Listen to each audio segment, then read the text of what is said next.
Itong episode na ito, para ma-experience nyo ang maximum effect, kailangan ay panoorin nyo ng nakapatay ang ilaw. At kung maaari, nag-iisa. Here are the top 10 true-to-life exorcism stories. At ang bawat kwento ay scarier than the previous one. Kakayanin ba ng puso mo? Kung umabot ka sa dulo ng episode, i-type nyo ang sasabihin kong i-type nyo. Game? Number 10. The Mysterious Exorcism of Gina from Florida.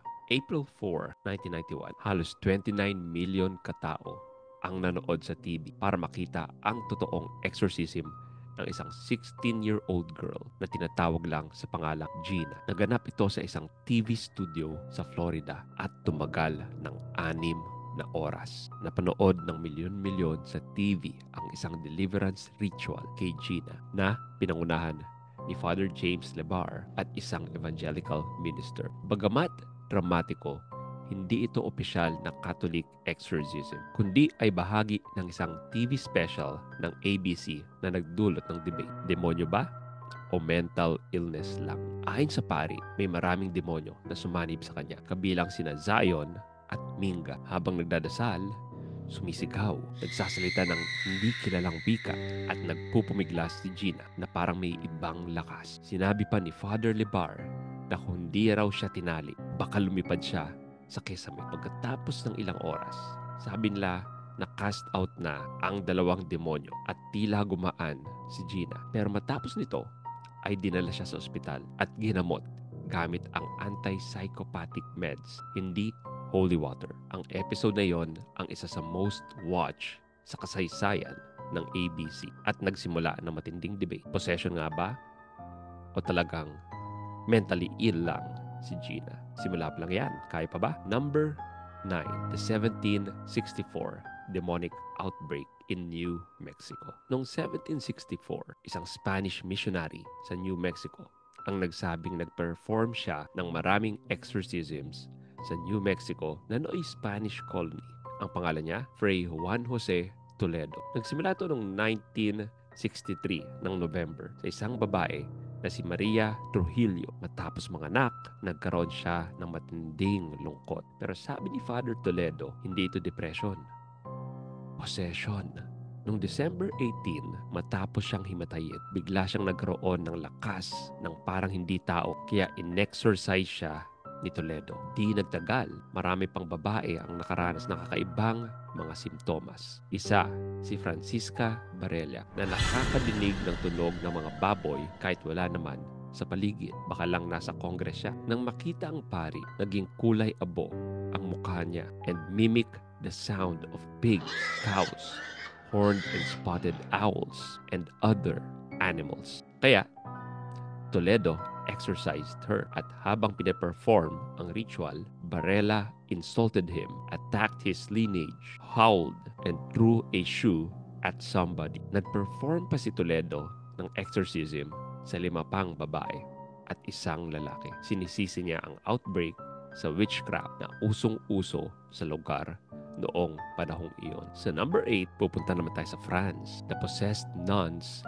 of Loudun, France. Noong 1634, isang buong convent ng mga madre ang sinasabing sinapian ng demonyo. Ang mga Ursuline nuns sa bayan ng Loudun biglang nagroon ng mga kakaibang kilos. Sumisigaw, nagba-blackout, at nagsasalita ng Latin. Sinasabi ng madre na sila raw ay sinapian dahil sa isang pari, si Urbain Grandier, na inakusahang nagpadala ng demonyo sa kanila gamit ang mahika. Isinagawa ang exorcism sa harap ng madla. Libo-libong tao ang nanood habang nagsisisigaw ang mga madre. Sila rin ay nagmumura gamit ang banyagang wika. Grandier was found guilty of sorcery and placing evil spells to cause the possessions of the Ursuline nuns. He was condemned to be burned at the stake. Pero sabi ng iba, biktima lang daw siya ng inggit at politika. Hanggang ngayon, tanong ng mga historiador, demonyo ba talaga o hysteria lang nung panahong iyon? Kung totoo ito ang pinakamatinding exorcism scandal sa kasaysayan ng simbahan. Number 7, sa France pa rin tayo. Nicole Aubry. Noong 1566, sa France, isang dalagita ang naging sentro ng takot at himala. Si Nicole Aubrey, bigla siyang nagkaroon ng kakaibang simptomas. Sumisigaw, nagsasalita ng Latin at ayaw lumapit sa mga sacramentals. Sinabi ng mga pari na sinapian siya ng demonyo. Dinala si Nicole sa simbahan sa Laon, France, kung saan higit 60 times siyang in-exercise sa loob ng ilang linggo. Habang nagdadasal ang mga pari, nagsisisigaw ang demonyo at tinawag ang sarili niyang si Beelzebub. Libo-libong tao ang dumagsa para manood. Noong February 8, the miracle of Laon occurred nung ang bishop inangat ang Holy Eucharist and drove the remaining demons from Aubrey's body. Sinabi ng mga pari, the power of the Eucharist defeated the devil. Mula nun, si Nicole Aubrey ay naging simbolo ng kapangyarihan ng Diyos laban sa kasamaan. Hanggang ngayon, isa ito sa pinakatanyag na exorcism sa kasaysayan ng France. Sa number 6, medyo mas malapit sa ating panahon, si Arnie Cheyenne Johnson.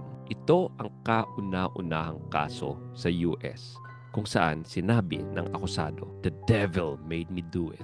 Taong 1981, si Arnie Cheyenne Johnson, isang 19-year-old na lalaki, sinasabing sinapian siya matapos tulungan sa exorcism ang batang kapatid ng kanyang girlfriend, si David Glatzel. Habang dinadasalan si David, sumigaw si Arnie sa demonyo. Sabi niya sa demonyo, pumasok daw siya sa kanya, iwanan ang bata. At mula nun, nag-iba na raw ang kilos ni Arnie. Ilang linggo lang ang lumipas, pinatay ni Arnie ang landlord nila sa isang biglang burst of anger.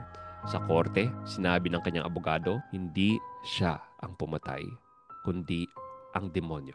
Ang mga kilalang paranormal investigators na si Ed and Lorraine Warren, sila ang nagpatunay sa possession. Ngunit sa korte, hindi tinanggap ang demonic possession bilang depensa. Si Arnie ay nakulong pero nanatiling misteryo kung ano talaga ang nangyari. Ito ang naging inspirasyon sa pelikulang The Conjuring 3. Okay, break muna. Kung na-enjoy nyo ang video at gusto nyo makapanood pa ng more Filipino Catholic content, please hit that subscribe button below.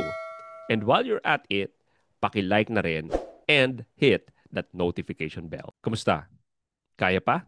Okay, magpatuloy na tayo sa number 5, the case of Christina. At ito mas malapit sa panahon natin dahil 2015 nangyari ito. Ito ang real-life exorcism na isinagawa ng mismong chief exorcist ng Vatican, si Father Gabriel Amorth. Ito ang subject ng documentary na The Devil and Father Amorth at ng Hollywood film na The Pope's Exorcist. Taong 2015 sa Italy, isang babae na tinawag lang na Christina ang dinala sa kanya. Habang nagdadasal si Father Amorth, nag-iba ang boses ni Christina at sumigaw ng, hindi ko na sasabihin dito dahil nag-iisa lang ako habang rine-record ko ito. Takot ako eh. Pero ito ang sinigaw niya habang patuloy ang dasal at pagwiwisik ng holy water. Nagwawala ang babae, nanginginig at parang may kakaibang lakas. Sabi ng mga saksi, ramdam mo ang presensya ng kasamaan noong panahong iyon. Ngunit sa pagtatapos ng ritual, tumahimik si Christina at dahan-dahan siyang bumalik sa normal. Sabi ni Father Amorth, ang dasal ang tunay na sandata laban sa demonyo. Number 4, Clara Germana Cele. Alam mo ba na ang isa sa pinaka-nakakatakot na exorcism sa kasaysayan ay nangyari sa South Africa noong 1906? Ang pangalan niya, Clara Germana Cele, isang batang estudyante sa isang Catholic mission school. Tahimik at relihiyosa siya hanggang sa isang araw, bigla na lang siyang nagsalita ng iba't ibang wika na hindi niya kailanman natutunan. Sabi ng mga madre, alam daw niya ang mga sikreto ng mga taong nandun sa paligid. At minsan, maririnig siyang umuungol tulad ng isang hayop. Ito ang quote tungkol sa insidente. No animals had ever made such sounds, neither the lions of East Africa nor the angry bulls. At times, it sounded like a veritable herd of wild beasts. Orchestrated by Satan, had he formed a hellish choir. Nang sinimulan ang exorcism, 2 pare ang nagdasal at mahigit 2 araw silang nagdadasal. At sa gitna ng ritual, napasigaw si Clara nang marinig ang pangalan ni Jesus. Pagkatapos ng mahabang oras ng dasal, tumigil ang kakaibang boses at bumalik siya sa normal.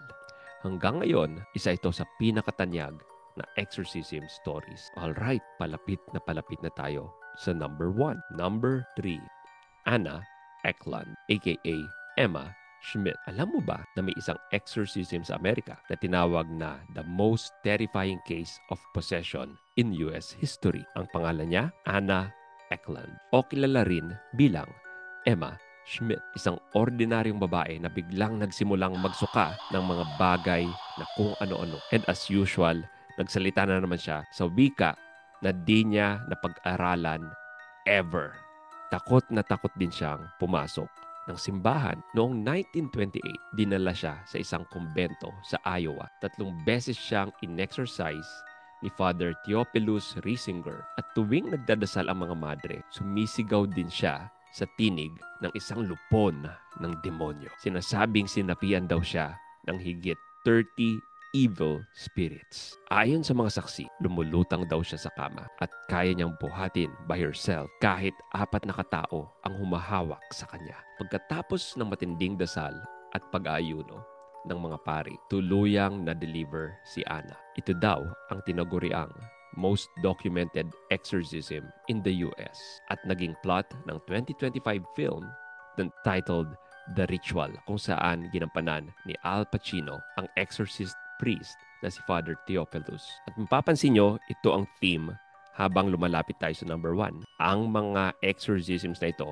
ay isina pelikula. The same sa number 2 exorcism. Roland Doe. Alam nyo ba na ang pelikulang The Exorcist ay totoong nangyari? Noong 1949, isang 13-year-old na batang lalaki sa US, si Roland Doe, nagsimula raw makarinig ng kaluskos. Kumikilos ang kama at lumilipad ang mga gamit sa kwarto niya. Matapos gumamit ng Ouija board, tumawag ng pari ang kanyang pamilya. Habang nagpe-perform ng exorcism, sumisigaw si Roland sa boses na hindi kanya. At minsan daw, lumulutang pa siya sa ere habang sinusubukang hawakan ng 4 na lalaki. May mga sugat sa katawan niya na bigla na lang lumitaw, parang sinulat ng demonyo mismo. Matapos ang halos 1 buwan, matapos ng maraming dasal at laban, natapos din ang kababalaghan. Ayon sa pari, lumayas na si Satanas. Si Roland ay lumaki ng normal, pero ang kwento niya ang naging inspirasyon sa pelikulang The Exorcist. Ano ang moral lesson? Huwag kalimutang magdasal bago matulog. Alright, number 1 na. Ano kaya ito? Hindi ko na patatagalin pa. Sa number 1, si Anneliese Michel ng Germany, 1975 to 1976. Gaya ng sinabi ko kanina, marami sa kasama sa listang ito ay naka-inspire ng Hollywood movie. And this time, The Exorcism of Emily Rose. Ang pangalan niya ay si Anneliese Michel, isang estudyanteng Katoliko sa Germany. Nagkaroon siya ng epilepsy, pero kalaunan, nagsimula raw siyang makadinig ng mga boses ng demonyo. Ayon sa mga saksi, ayaw niyang tumingin sa mga banal na imahe at kaya niyang magbuhat ng mabibigat na bagay na parabang may lakas na hindi pang tao. Sabi ng mga pare, posibleng sinaniban siya ng higit na 6 na demonyo. Kasama raw si Lucifer mismo. Sinubukan siyang iligtas sa pamamagitan ng 67 sessions of exorcisms. Pero noong 1976, namatay si Anneliese dahil sa matinding pag-aayuno at hirap ng katawan. Ang mga pari at magulang niya ay kinasuhan. Pero nanindigan silang hindi siya baliw, kundi tunay na sinapian. Ang kwento ni Anneliese ang nag-inspire sa pelikula at hanggang ngayon, tinatawag siyang The Real Emily Rose. Congrats! Umabot kayo sa dulo ng episode. Kanina pang ako kinakabahan pero kailangan kong ipagpatuloy ang pagkakwento. I-type nyo sa comment section ang phrase na God's love is more powerful kung umabot kayo dito. And kung gusto nyo pang makapanood ng more stories about exorcisms, check nyo ang aking highly acclaimed interview with Father Josie Siquia. Click nyo lang ang link right here. Magandang gabi, bayan.